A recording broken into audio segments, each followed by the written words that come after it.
با صدای فرهاد جهانگیری و محمد کیهانی. امشب دلم میخواد دوباره یه آرام بخش قوی بخورم و بخوابم. دلم میخواد هیچی نفهمم. کاش میشد یک سال بخوابم و وقتی بیدار میشم دیگه هیچی منو آزار نده. احساس تنهایی میکنم.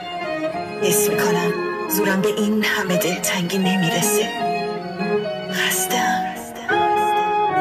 Music arrangement by مصطفی البوز. بدت کل دنیا تاریک و تارسیرم خودخانی خواهر شما و گرد بغضگیرم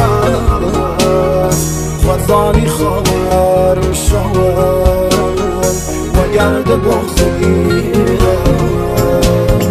تو دایید تخت و بختم مورد دارم شیوانی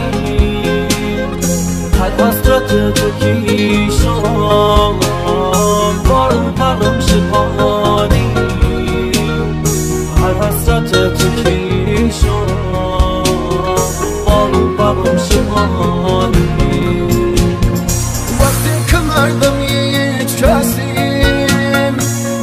نکی و حالم بیلن که تاریک به منی الای همیشه مارم دل خوشی ایرم یک و یک دشینی و باتی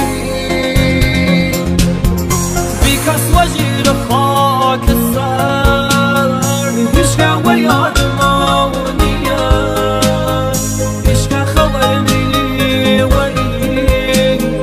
تاریکی و تنیاییه ایشن فرانی چه راحت اسمی و یادشی اسمی و یادشی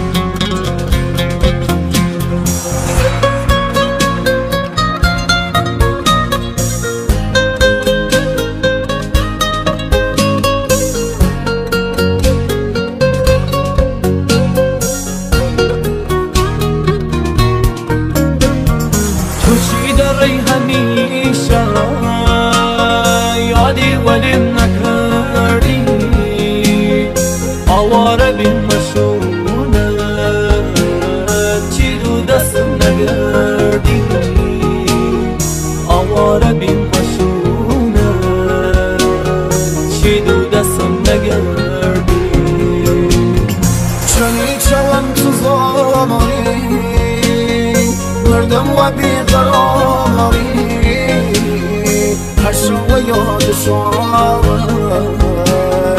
کفت مگیر از